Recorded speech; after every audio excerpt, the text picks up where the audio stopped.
Ang masasabi ko lang sa inyo, bahala kayo sa buhay nyo. Basta ako, dito lang ako. Hindi, kaya Basta lang, wala akong pakialam sa inyo dahil yun ang desisyon nyo, pabigla-bigla. Parang hindi ko yata gusto yung plano nyo. Bahala na kayo dyan. Okay, kayo. Okay na tayo. So yan guys, good morning, good afternoon, and good evening po muli sa inyo lahat. Ito muli ang inyong lingkod, Batang LU. And tayo naman ngayon guys ay magbibigay ng isang reaksyon sa sitwasyon po ni na Kalingap Dan and family na kung saan ay plano or nagpaalam na mismo kina Kuya Val po si Kalingap Dan upang bumalik na kung saan siya talaga isinilang na walang iba kundi dito sa Metro Manila at hindi naman nila iiwanan ang Kalingap bagkus ay meron silang mga bagong plano na gagawin para sa ikagaganda sa pakiramdam po nila, sa ikagaganda ng kanilang future po lalong-lalo na ngayon at pamilyado na siya. So yan at naintindihan naman po yan ni Kuya Val guys. And kay Kalingap Rab, nakapagpaalam na rin daw siya pero hindi pa yung personal at babalikan pa niya dahil wala si na Kalingap Rab ngayon. Nasa Kamsur po yata, parang pinuntahan po yata si Queen. So yun po. And of course, at para mas maintindihan po natin ang talagang nangyari po ay hihiramin po natin yung video ni Kalingap Hana. Dalagang anak po yan ni Kuya Brooks at kapatid po ni Kalingap Dan. Dahil dito, mas makikita natin ng buo at detalyado ang pagpapaalam naman po nila sa kanilang sariling ama na walang iba kundi si Kuya Brooks. At dito nga guys, kaya ko binibigyan ng reaksyon ito dahil kitang-kita ko ang ganda po ng matututunan natin dito na aral, lalong-lalo na po sa mga may kagaya po nila or nahahawig sa sitwasyon po ng pamilya nila. So guys, samahan po ninyo ako hanggang dulo ng video na ito. At syempre, bago tayo tumuloy, huwag kalimutang mag-thumbs up. At sa mga hindi pa nakakapag-subscribe, syempre, pindutin na rin yung subscribe button. And patuloy lang po natin suportahan ang buong Team Kalingap sa pangunguna po yan ni Kuya Val Santos Matubang at kay Edna Vlogs and of course si Kalingap Rab. So let's go! I don't give a fuck what you say. Mga Kalingap, welcome back sa ating channel. So, ngayon kasama po natin si Kuya Brooks, si Kalingap Dan, at saka si Jenny. Si Dins ay nasa likod ang ating cameraman. At sila Mama Gemma, nandyan lang po yan sa paligid. So, meron tayong pag-uusapan ngayon at hindi pa po alam ni Kuya Brooks to. Isa to sa rason kung bakit umuwi na rin po ako dito sa Daet. So, magpapaalam lang po kami kay Kuya Brooks dahil... So bago natin ituloy guys, dati po kasi ay sa Manila nakatira itong dalawang magkapatid po si Kalingap Dan at saka si Hana. And dumating yung time nagkaroon ng Kalingap at si Kalingap Dan ay isa sa una na nag-join po sa Kalingap. And then along the way ay naimbitahan din po nila itong si Kalingap Hana, na-convince din po nila na lumipat na rin sa Daet upang magsama-sama silang buong pamilya. At nangyari na nga po yun. Hanggang sa dumating ang araw na ito na kailangan na naman po nilang magdesisyon para bumalik ulit ng Manila po. Dito natin malalaman ang detalye. So let's go. May decision na kami ni Kalingap Dan. Ikaw na ako magsabi. Decision saan? Di pa na naluluha na ako. Naririnig ko doon sa vlog nyo at napapanood ko. Yun nga. And guys, pasensya na, puputulin ko ulit. Dito natin makikita guys kung paano at kung gaano kalawak ang pang-intindi ng isang ama para sa pangarap ng kanilang mga anak. So tingnan natin kung paano naman iintindihin ni Kuya Brooks ang plano ng kanyang mga anak po maintindihan kaya niya guys. updated na si Kuya Brooks. Kayo ay babalik sa kung saan kayo pinanganak sa lugar na Saan kayo? buong Maynila o Metro Manila na kung tawagin. Ibig sabihin na Final na ba kayo ito? Desisyon niya na ay as in iwanan ang diet? Ganun ba yun? Ano na, nakapag-desisyon na. Oh, grabe. Ayun, desidido na. Grabe naman. Kaya, ikaw ang una naming sinabihan. Si Kalinga Prab, nagsabi na ako, pero magpupunta pa kami ni Hana doon para magpaalam ng formal, pati kay Kuya Bal. Yun. So, ikaw na yung pinakauna siya. Actually, kay Kuya Bal, guys, lately lang, kagabi, ay nakapagpaalam na sila ng formal po, ano. Siyempre, dapat ikaw ang unang makakaalam ng plano namin. So, yun na, nakahanap na kami ng lilipatan. Tapos, susubukan namin doon ng makipagsapalaran at panibagong chapter ng magiging namin doon ng buhay. Pare-pareho naman kaming magsisimula lahat doon. So, ayun na. Babalik na po kami ng Manila. Doon na po kami ulit. Sabi pa naman ni Insan mo na hanggat maaari, dito lang kayo sa diet. Hindi naman kami aalis ng Kalingap. Mag-iiba lang kami ng lugar. Kasi gusto namin subukan din yung kung kaya na ba na, hindi naman sa sarili kami. Parang kung kasi dito sa diet parang medyo wala na rin kaming content. Medyo mahina na rin yung views ko. Na rin, kailangan kong sumubok ng ibang paraan. Baka Actually, naniniwala ako dun sa sinasabi ni Kalingap Dan po, no, na medyo nahirapan na siya dyan na gumawa ng content sa diet, gawa nga po ng, syempre, number one pa rin na pinapanood dyan.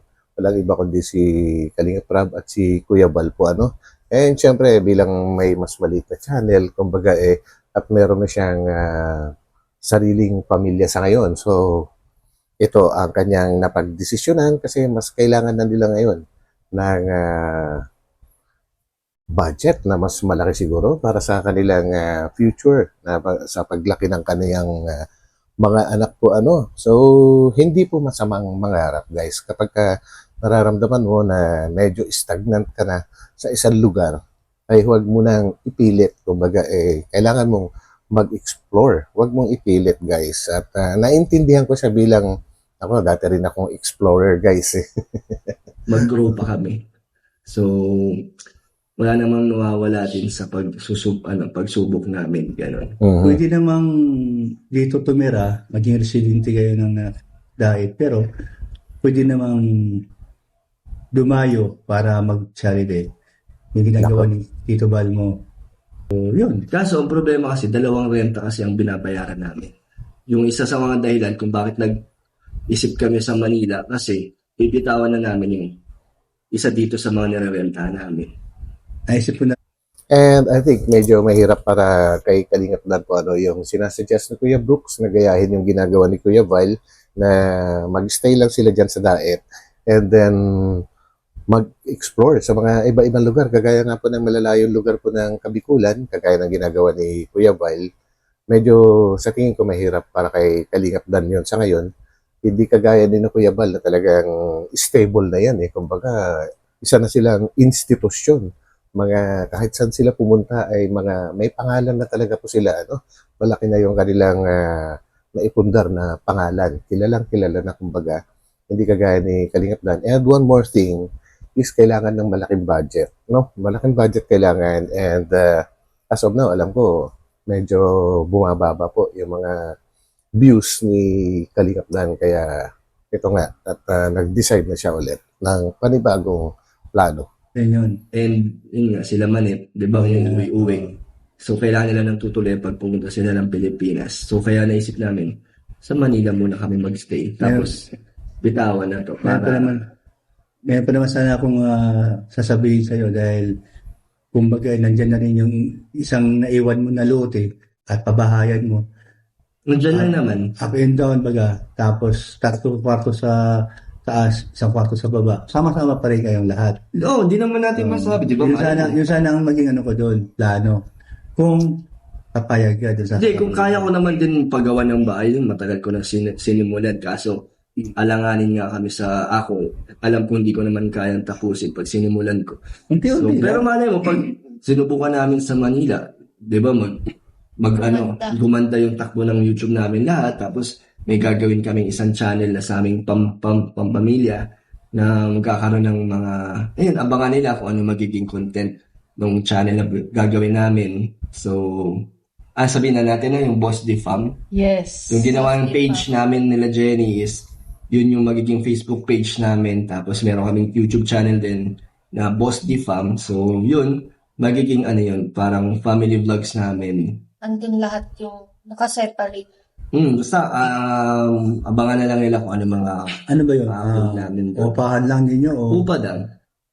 So yun guys, no, yun pala yung plano nila. At meron silang bagong channel na gagawin, parang family vlog. Pero hindi pa naman nila iiwan yung Kalingap guys. And yung tungkol sa sinabi kanina ni Kuya Brooks sa lote ni Kalingap Dan dyan sa Daet po, ang gusto ay patayuan ng bahay para dyan na lang talaga sila. Pero alam niyo guys, kung siguro si Kalingap Dan ay hindi po siya, kasi si Kalingap Dan po, nagpapatayo ng mga bahay po yan, ng mga tinutulungan at ilan na rin, marami-rami na rin ang kanyang napatayuan ng bahay, sa tulong din ng kanyang mga sponsors. And of course, sabihin na natin mga sponsors, pero bumubunot pa rin yan sa kanyang sariling pera dahil hindi naman sasagutin lahat-lahat ng mga sponsors yan. So, naiintindihan ko yon. Siguro kung kagaya lang ng iba na sabihin na natin na vloggers, si Kalingap Dan na hindi nagpapabahay, kumbaga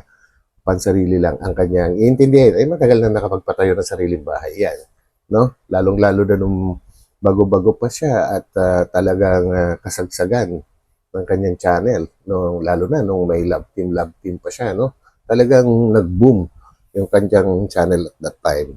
So, ganon ang sitwasyon po, So, may plano pala silang magkaroon ng family vlog. Renta lang pa lang naman. pala. So, ibig sabihin, merong tama ang sinabi ni Ana, 60-50. Na, Or hindi 50-50. Yung pagtira doon. Kasi kung upa lang, tama naman dahil ito, bibitawan nyo, doon kayo, yung galing sa abroad, uwi doon sa inyo, isang upa lang, no? para isa lang, mabawasan yung namin. Babalik pa rin naman dito Di kung kung- sakaling bakasyon, mga ganun. May Kasi event. taga-Daet naman ako Oo. Andito rin yung Tama naman pamilya yun. ko. Pero, Actually, isa rin yan sa mga nabanggit ni Kuya Val sa isang video niya guys na sobrang natuwa siya nung nakapag-asawa si Kalingap Dan ng isang taga-Daet or Camarines Norte dahil sa, syempre, pag nakapag-asawa na siya dyan, ang iisipin ay dyan na talaga siya mag-i-stay habang buhay po, Pero nagkaroon ng panibagong twist sa kanilang buhay. At ito nga sabi ni Jenny, taga dyan naman talaga siya. So, ibig sabihin, hindi naman iiwan yung lugar. Kumbaga, mag-i-explore lang ng panibagong experience po, dito sa Metro Manila. At para sa akin, walang masama doon. Total, mga bata pa sila. At may chance pa sila na sumubok po, Huwag pigilan. Huwag pigilan ang kanilang sarili. Kumbaga, talagang kailangan all out talaga hanggang mahanap mo kung saan ka talaga mag-i-excel. Kumbaga, Hindi yung, alam mong medyo hirap ka na, ay pinagpipilitan mo pa, maghihintay ka pa ng panibagong swerte. I think hindi na po applicable yung mga ganong sistema sa panahon na ito. Kailangan ngayon talagang kumilos, hanapin kung saan ka talaga mag-i-excel. So, yun. dahil upa lang doon yun, so, yung 60 na makabalik kayo dito dahil sa lupa nga ni Mimo, na yun yung, may binta yun, yung tira mong lupa hanggat maaari. Kasi gaganda yung lugar na yan pagdating ng araw Tama naman. Tapos, yung titirahan nyo sa Maynila sa OPA dahil nasa abroad yung mga kamag-anak sa edang mama mo, pagka na-uwi sa Maynila, doon na-uwi. Kung sila uwi. Doon sila dadiretso. Malaking tipid nga naman. Pero hanggat maaari, huwag na kayo umalis dito. Dahil kung umalis ka dito, siyempre, kumbaga minsan lang tayo sama-sama tapos aalis kayo. Parang gusto nyo pang lumayo. Nandito na nga papa nyo. Hindi naman yung So yun guys, no? At dito ay talagang uumpisahan na ni Kuya Brooks na talagang ilatag yung kanyang sariling kaisipan din po ano para pigilan itong kanyang mga anak na lumayo dahil total nandyan na rin naman daw sila. Bakit kailangan lumayo pa sila, no? Ang dahilan na gusto namin lumayo, ang dahilan din namin is gusto namin subukan kung meron pa bang mas i-improve yung sarili namin, yung channel namin, or umalis kami sa ano namin, dito sa comfort zone. Gusto namin Tama. subukan na Tama. parang baka may mas gumanda, di ba? Mas tangkilikin yung Correct. pag-vlog namin kung Binubuo natin plano. kung ano, susubukan lang Tsaka namin. hindi naman, lahat naman ng plano namin ni Kuya, kasama kayo ni Tita Elena. Siyempre, si Mama kasi nasa amin siya. Pero kung ano man mangyari, siyempre, kasama ka doon, hindi ka naman mawawala. Para sa ating lahat naman tong gagawin namin.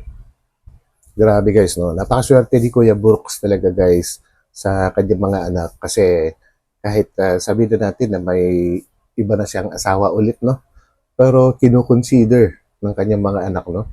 Na isama sa plano yung bagong asawa ni Kuya Brooks kahit buhay na buhay pa yung kanilang sariling ina po, ano? Kumbaga, napakaswerte at napakalawak ng pag-unawa nitong mga anak ni Kuya Brooks. Grabe, sana all. So si Lina hindi siya ma-out of place. Siyempre, Oops. So, yun na guys. Nabanggit na ni Kuya Brooks yung talagang siguro nakatago sa kanyang puso na isang pinag-worry niya kung aalis ang kanyang mga anak dyan sa diet po, ano? Na nasabi niya. So, ibig sabihin, hindi ma-out of place si Elena. Yun po yung sinasabi niya. Sinasabi ko na bagong asawa po niya, ano? Grabe. O kasi minsan nag-iisip yun eh. Yun, nag-iisip daw yon na baka ma-out of place na siya. Marami, uulitin ko, napakaswerte ni Kuya Brooks sa kanyang mga anak kasi ang lawak na kanilang pangunawa po, ano, na talagang tanggapin yung bagong asawa ni Kuya Brooks bilang hindi nila nilalayo sa kanilang sarili. Kumbaga, tanggap na tanggap nila, no? At alam naman po natin yan, napapanood din po natin. At ito nga naman si Kuya Brooks ay nag-worry. Naku, huwag kang mag-worry, Kuya Brooks. At ano yan, kung totoo yan, hindi mo na kailangan mag-worry. Hindi nga kayo pumunta doon. oo, welcome na welcome kayo doon. Na iwanan daw siya. Iwanan daw siya. Na siya na naman matira. Saka si Alim yun. Pag magpapamanila sila Tita Elena kay Tito, nandun rin kami. Doon kayo pwede mag-stay. Talagang Papunta mo si Joylene. Oo nga. Ganun pa din naman, di naman Saan magbabago. banda ang lugar yun? sa Pasay Malapit. lang po. Bungad ng Paranaque. Oo, malapit sa Akala ko Paranaque. Santa Rosa. Laguna, hindi kami. So, sa Pasay lang. Sa Pasay, malapit sa airport. 10 minutes lang. Malapit Kaya- ka rin sa Mua. So, Ibig sabihin lang, kung galing ng Taguig, mabilis lang, ano? Oo. Kung galing ka sa airport, no, Mabilis lang. Mabilis. traffic lang. Pero parang ayaw ko pa rin. Parang gusto ko, dito lang kayo. So yun guys, na kumbaga, mararamdaman na natin na dito pa lang medyo sarado na yung pag-iisip ni Kuya Brooks, no? Ayaw niya na mag-explore yung kanyang mga anak at gusto niya, dyan lang daw sila. Ako, alam mo yung, ano guys, parang isang ano yan parang isang ibon, no? Na kapag tinalian mo yung pakpak, hindi makakalipad. Hayaan mo silang malayang lumipad at hanapin nila kung saan talaga sila mas sasaya at mag-i-improve pa, ano? Para, ewan ko guys, kung nagigets niyo po yung aking ibig sabihin. Pero, hayaan mo sila, di ba? Kasi Huwag ka mag-alap. kasi ganito yun. Sasama loob ko sa inyo, lalo na ikaw. Nako, Kasi yung decision mo, pabigla-bigla. Kaya nagagalit ako kayo minsan, hindi mo lang alam yun. so yan na guys, no? Ito, dito may masasabi ako dito. Pasensya na. At bilang isang reactor po, ano? Meron po akong masasabi dito, pero ito'y sarili kong opinion man lang. Una-una, nasa tamang edad na yung mga anak po ni Kuya Brooks, no? at malaya na silang gumawa ng sarili nilang desisyon. Unang-una, yung buhay po nila ay binuo na nila ng sarili po nila. Matagal ng panahon na nagsasarili po sila, ano. So, dapat ang bilang isang ama, huwag lang kay Kuya Brooks. Ito po ay applicable po para sa lahat po, ano. Huwag sasama loob kapag ka nag-decide yung isang anak po, ano. Dahil matured na yan eh. Di ba? Ilang taon na si Kalingap Dan? May edad na rin yan. Nasa 30 na rin po siguro. At may sarili na pamilya. Malaya na siya gumawa ng sarili niyang desisyon. At napakaswerte pa nga ng mga magulang na sinasabihan pa rin ng kung anong plano ng mga anak po. Ano. Hindi yung isinisikreto yung mga plano. So, kailangan maging ano tayo dito eh. Open-minded tayo palagi para sa ating mga anak. Dahil malaya na sila. Kumbaga, matured na, di ba? Pakakala mo, natutuwa ako. Hindi naman sa ayaw namin dito. Syempre, gusto namin magkakasama, kaya nga nag-try kami dito, 1 year higit din kami, di ba? Pero Correct. syempre, Correct. bibigyan mo din kami ng tiwala at saka suporta kasi para sa atin din naman Yun. yung gagawin natin. Kaysa yung magkakasama tayo, wala naman tayong Oo. makain. Ito, Diba? Tama. Tama si Hana.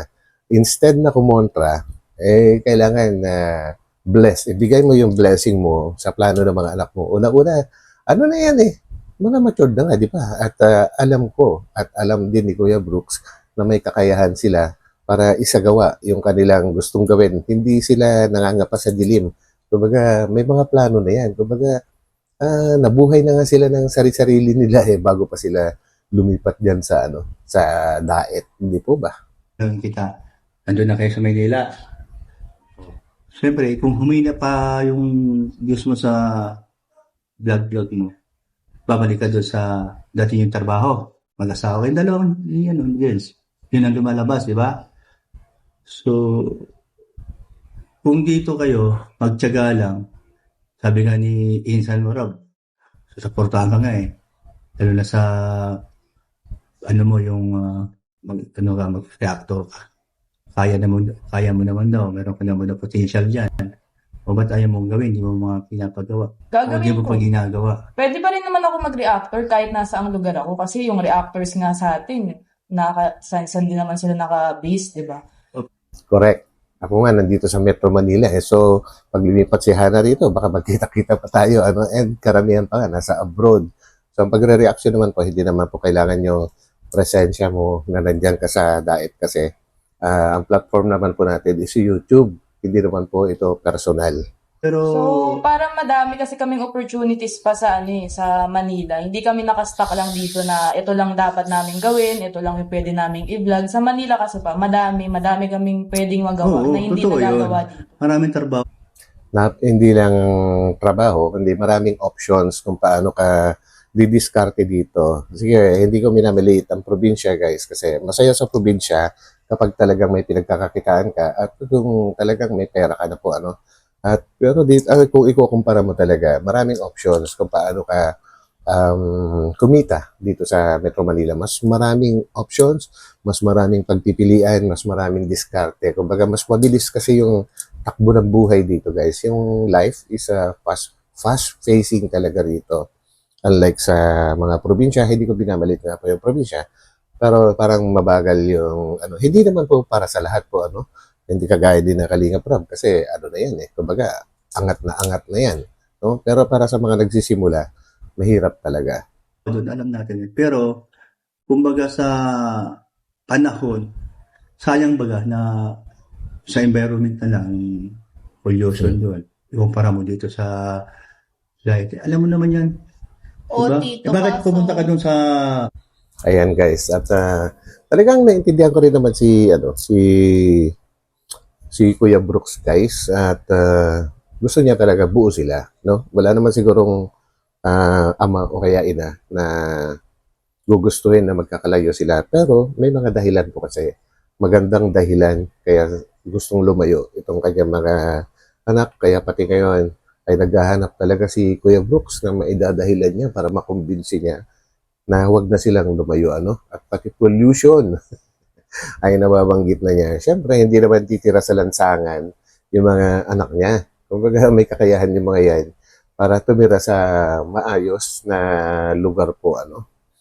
Yun. Puyuti din yan. Hindi naman tito kasi Masaya.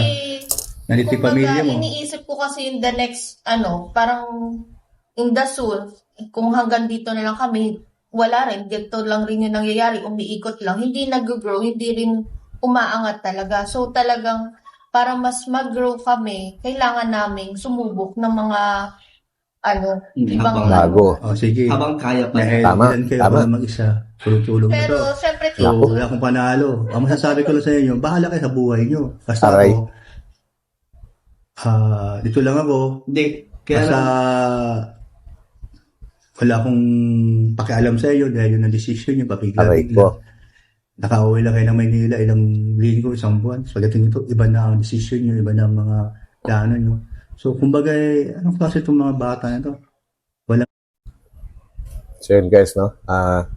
Pakiramdam ni Kuya Brooks ngayon ay pinagkakaisahan siya. Kumbaga sinarado niya talaga yung kanyang kaisipan po, ano? Ang gusto niya talaga ay siya yung masunod, no? Ganito kasi yan, guys. Sorry Kuya Brooks, pero may nilatag na po nila yung kanilang plano, kung yung mga pangarap po nila, kung para saan yung pangarap po nila. Kumbaga, nilay down na po nila. Nilatag na nila dyan sa harapan ni Kuya Brooks. Pero hindi niya matanggap. Kumbaga, gusto niya pa rin silang pigilan at ito nga parang nagtatampo na siya na bahala kayo sa buhay niyo. May mga ganun na po, ano. Ganito kasi yan. Huwag mo silang pigilan kung hindi mo kaya na ibigay yung kanilang pinapangarap na klase ng buhay po, ano. Dahil bawat isang tao, hindi pare-parehas po ng pagkakontento. Kung ako lang, kaya kong tanggapin na mamuhay ng simple, no? Dahil yun lang yung kaya ko. Pero sila kasi, mga bata pa yan at talagang nakabuo na yung kanilang desisyon. Alam nila, may kakayahan sila para maasensuhin pa yung kanilang buhay para sa kanilang future. Siyempre, may mga anak na at itong siya na.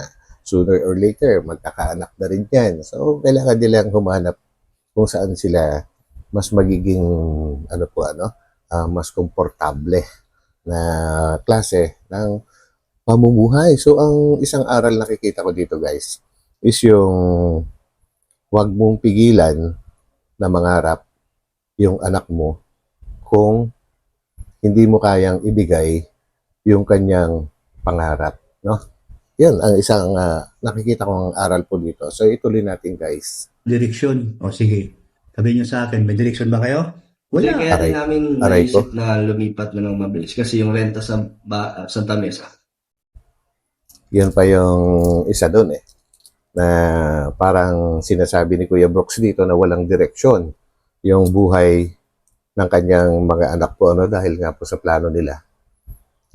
Hinahanap nga po nila yung tamang direksyon. Hindi pwedeng nasa maling direksyon, pakiramdam mo, nasa maling direksyon ka na, ay magi-stay ka pa dyan. So, hanapin mo yung tamang direksyon, di ba, guys? hindi lahat ng tao ay kaagad-agad nasa tamang direksyon. Kumbaga, yan, si Kuya Brooks nagtanong, kung tatanungin kaya niya yung sarili niya, kailan niya nahanap yung tamang direksyon para sa sarili niya kumpara sa mga anak niya ngayon na naghahanap ng mas magandang direksyon po. Medyo, actually, hindi ko kinakalaban si Kuya Brooks. Kumbaga, tinitingnan lang natin. Binabalansin natin, hindi pwedeng kampihan si Kuya Brooks. Hindi rin natin pwedeng kampihan yung kanyang mga anak. Kumbaga, tinitingnan lang natin kung ano yung pwede nating matutunan po sa sitwasyon po nila, no? Dahil nilatag na nga po nila lahat, no? Kailangan intindihin. Yun ay para sa akin, guys. Tumataas siya taon-taon. So, kaya naisip namin na kung maghanap ng iba. kinumpute din kasi Tumataas. halos 10K. Kasi alam ko nakaano kayo dun sa kabila Hindi ko masisisi dahil sila napakabait. Sila ang nagpapalaki sa inyo nung kayo mga nandun ka Siyempre, utang na loob na rin din sa kanila yun. Kaya para sa akin, hindi mapaghindihan. Pero, bakit di mas hanap na mura pa doon para sa kanila? At Ganun din, doon. magbibigay pa rin ako buwan-buwan. So, dalawa pa rin ang babayaran ko. Ganun pa. So, ganun pa rin yung system. Mayroon namang mas mura pa. Na may Hindi mga, lang, wala nang oras sa saluhan eh. Hindi lang naman din dahil dun pa, hindi lang naman dahil sa kanila kung bakit kami magsistay dun. Sariling desisyon namin. Yung kumbaga, Yun. pwede naman talaga kami dito pa, pero isipin mo na lang nakasustain lang tayo, ganito lang buhay natin. Pero kung makikipagsapalaran kami, malaki yung chance na mas gumanda pa buhay natin. Hindi naman Correct. natin masasabi. Gusto namin subukan. Nag-try naman kami dito, ilang taon naman na Yun din kami dito, di ba? Kasi So, ito yung nangyari. Sa mga nangyayari ngayon, di ba, sabihin na natin na malaki din talaga yung pinagbago sa akin YouTube. So, ayoko naman sabihin na hanggang doon na lang ako. Gusto ko din subukan na baka meron pa. Baka meron na naman bagong sumuporta sa gagawin namin bagong plano. Baka mas tangkiligin. Eh di, damay-damay pa rin kayo doon. Kasi Tama. isa sa dahilan kung gusto namin, kaya kampante kami umalis dito. Kasi wala ka naman ng problema sa tirahan. So, kaya stable ka na dito ni Tita Naintindihan ko Elena. yun. Kahit sila yung Yung suporta babayaran. na kailangan nyo, pwede kaming tumulong kasi may bahay ka na dito. Kaya kami, So yun guys, no, isa pa siguro yun sa pinag-aalala ni Kuya Brooks na ayaw niyang malayo yung kanyang mga anak. Kasi yun, nabanggit mismo ni Kalingap Dan na yung suporta po para sa kanya galing sa mga anak. At hindi ko na masyadong yun. Total, sinabi niya ni Kalingap Dan mismo na yung suporta na hinahanap nyo, sabi niya. kampante kami na maiwan kayo. At nandiyan naman sila Kuya Bal, di ba? Sige, andun tayo sa negatibo na pag-iisip o kung sakaling bumaksak lalo ang bumaba ang Aray ko. babalik ka ulit sa force center kasi doon ka nang galing o saan man. Hindi, marami Parang akong pwede- ganun mangyari kasi siyempre iba yung takbo ng charity mo dito kumpara mo sa Kasi ngayon, sa iba. may mga, naman kami, may May business. connections naman din kaming mga kakilala Yun. na pwede kaming tulungan kung sakali na mabigyan ng trabaho or ng Yun. pwedeng pagsimula ng Ayun naman pala guys, no? Kaya malakas ang loob nila na mag-explore kasi marami silang may mga connections both sides kay Kalingap Dan and of course kay Jenny. Maraming connection yan, di ba? Alam ko sa aking maliit na pagkakakilala sa kanya. I mean, kukunti lang ang nalalaman ko tungkol sa kanya. Isa lang ang alam ko negosyante siya, no? So ibig sabihin, may potential talaga silang mag-boom.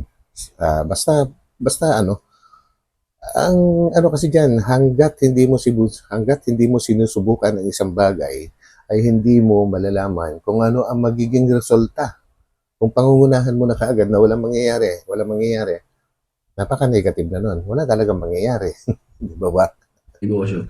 Meron si Jenny kakilala, meron akong dati kong trabaho, pwede pa rin akong bumalik. Wala talaga. Pero hindi naman namin iniisip yung ganun kasi gusto namin positive lang na subukan Correct. na to. Kasi kaya naman kung di kaya, kaya pa, para makakabangon pa naman kami. Kesa naman sa walang-wala na kami, tsaka namin susubukan, mas mahihirap. Yun. Yun pa isang reason, no? Kaya malakas ang loob nilang sumubok ng bago kasi kagaya ng sinabi ni Kalingap Dan, ang pinakasimpleng paliwanag doon is may mga ipon pa sila na sapat-sapat para magamit para sumubok ng iba po kumbaga meron pa silang leeway na para mag-explore na kahit hindi kumikita sa umpisa, meron pa rin silang binubunot po hanggang sa malaman kung ano talaga yung masatisfy sila kung talagang kaya ba o hindi. Kesa naman sabi nga ni Kalingap Dan, kesa naman kung kailan walang-wala na sila, tsaka sila magdedesisyon na sumubok ng panibago po So, yan talagang correct. Saludo ako diyan. Kami. Kaya habang meron pa kami, hanggat kaya pang sumubok or sumugal, Yan. gagawin na namin. Correct. Habang bata pa din si Rosie, kasi pag medyo mas malaki na yung expenses ni Rosie, may hirapan na lalo kami. Kasi ngayon Tama. medyo dito, medyo budgeted na rin talaga yung pagcha-charity ko kasi hindi na parang na rin, kailangan ko na rin i-balance. Hindi na katulad dati na kaya kong magpabahay ng sarili ko lang sa YouTube. Pero ngayon, Yun. ano na lang talaga, parang pang suporta na lang Okay. sa channel. Sa lahat ng yan, ikaw lahat ang may plano at desisyon. Hindi, lahat kami. Hindi lang ako ba't ako ang masusunod tapos sila ayaw nila. Hindi rin maganda yung kalalabasan kung hindi Tama. labag sa loob nila. So lahat kami naman is nag-usap-usap talagang pagtutulungan namin. Yun yung pinanghahawakan namin lahat. Magtutulungan kami na maging maayos kami doon sa paglipat. So yun na, tiwala kami sa isa't isa. Kaya Yun, ganda. huwag ka na mag-alala. Ano ba inisip mo Kuya Brooks na Hindi. So yun na guys, no? At umabot na sa point na nagtanong na si Kalingap Dan kung ano ba talaga yung nasa isip ng kanyang tatay, bakit siya kumukontra kasi hindi pa rin magets ni Kalingap Dan po kung ano talaga yung point ng tatay niya. Bakit hindi niya maibigay yung blessing niya para mag-explore ang kanyang mga anak, no? At patuloy pa rin siyang kumukontra. Ano ba talaga ang rason? Sakali lang, magsasama loob mo. May magagawa ba ako o may magagawa ka ba? Pag sinabi niyo, dito lang kayo. Nako, Dahil nampisahan na, dahil sa Manila, di naman tayo nakakasama. O, dito lang tayo lahat. Kung ako masusunod, dito lang kayo. gusto rin naman namin O, sama-sama may tayo? bahay naman doon na may isang kwarto. O, sino titira doon? O, pwedeng... O, tapos pag pumutas ka si mamanit nyo, dito na katuloy yun. Hindi nila kaya. Pagkababa ng airport, dahil sa bus, gabi, biyahe, kinapikasan mo, dito na yun. Dito sa diet? Hindi na nila kaya kasi matatanda na sila. Tsaka hindi nga lang yun yung kinoconsider Hindi lang namin. naman sila yung dahilan kung ba't kami Kaya naman nilang magrenta ng kahit Mm. sila lang, wala kami ni O Kuya. yan pala eh. Bakit Hindi pupunta lang pa kayo? naman yun. Madami- Hayaan na lang sila. Hindi naman sila yung dahilan. Kami mismo ang may gusto. Kami yung may plano ng mga gantong bagay. Hindi naman dahil sa side ni Mama Gemma. Kumbaga nasa sa amin, kami mismo yung may gustong umalis kami sa comfort zone namin. Mag-try kami ng iba pang way para mas gumanda yung buhay natin. Eh, paano na si Elena? Wala kakwentuhan. Kagaya ayun guys. So, lumalabas din sa bibig ni Kuya Brooks, no? Kung yung isang malaking pinag-worry niya. Paano na daw si Elena, yung kanyang bagong asawa po, na wala na siyang kakwentuhan. Kumbaga, mas feeling ko kasi pang ilang beses na yan, pangatlo na binanggit po niya, na tungkol doon sa bagong asawa niya. Eto't natawa na yung si Hana. Kumbaga, ayoko naman sabihing ang babaw ng reason. Kumbaga, ay mas pinapaboran yung pagiging komportable ng bagong asawa kaysa sa pangarap ng mga anak po. Sorry Kuya Brooks, pero yun yung aking pagkakaintindi sa pinaglalaban mo kasi ilang beses mo nang binanggit paano na si Elena. Yun yung umaano sa iyo, no? kakwentuhan mo si Elena. Nandiyan Kawawa naman sila naman. Ate Rhea. May video call naman, di naman tayo mawawala sa social media. Malay mo. Iba yung personal na pupunta dito, pupunta kayo doon. Diba? Punta kayo doon. Grabe. Oo, ganun pa din naman yung setup eh. Parang hindi ko yata gusto yung plano niya. Bahala na kayo dyan. Okay, sir. Ayan guys, walk out na. Okay na tayo. So yun guys, no? Kayo na bahalang mag-isip kung tama ba yung ikinikilos ni Kuya Brooks. Para sa akin guys, yun ay isang malaking aral po, na huwag mong pigilan yung mga anak mo. Huwag mo silang pigilan na mag-explore ng kanilang sariling pangarap, no? And pwede mo silang pigilan. Pwede mo rin naman silang pigilan at itali lang sa bewang mo kung may kakayahan ka na ibigay yung kanilang pinapangarap po, And since alam naman natin na hindi kaya ni Kuya Brooks, so dapat i-bless niya. And nakita naman natin na isa pang pinag-worry ni Kuya Brooks is yung kanyang asawa po, kanyang, ano bang pangalan? Tita Elena ba? Yun guys. Yun yung last na nakita po natin. So, siguro, panahon na lang ang makakapag-desisyon. Darating din siguro ang araw na mauunawaan ni Kuya Brooks kung ano talaga ang gusto ng kanyang mga anak, no? Dahil sa ngayon, sa kanilang pag-uusap, sarado ang kanyang kaisipan at isa lang ang kanyang iniisip, no? Alam niyo na kung ano yun. Napanood na po natin lahat at kasama ko kayo sa nanood. So yun guys, so pasensya na po kayo kung may mga mali ako sa aking pangunawa dito po, Ang gusto ko lang naman is may natin yung makita natin kung may tama o mali, and kung may nakita tayo mali dito, pwede rin tayo magnilay-nilay para sa ating sarili at pwede nating i-apply sa ating sariling pamumuhay po, Yun lang, at wala tayong kinakalaban dito. So yun guys, at hanggang dito na lang tayo, and gusto kong pasalamatan kayo na umabot kayo sa point na ito, sa pagsama ninyo sa akin. So yan, hanggang sa muli, at ito muli ang inyong likod, Batang Elio, pansamantala, magpapaalam po muna at magkita-kita po tayo ulit sa aking susunod na mga upload. So bago tayo magtapos, shout out Kuya Brooks, shout out Kalingap Dan, Kalingap Hana, and sa wife ni Kalingap Dan, and of course kay Tita Gemma. At mabanggit ko lang dito guys, lumang panahon na ito, nung kapanahunan pa na unang nagkaroon ng love team itong si Kalingap Dan, is nare-reactionan ko before, and nakikita ko si Tita Gemma, yung mama po nila, na nagko-comment sa aking mga reaction videos. Kaya kumbaga, hindi ko rin siya makakalimutan. So yan, Tita Gemma, shout out po sa inyo. So pansamantala, bye-bye po muna guys. Bye.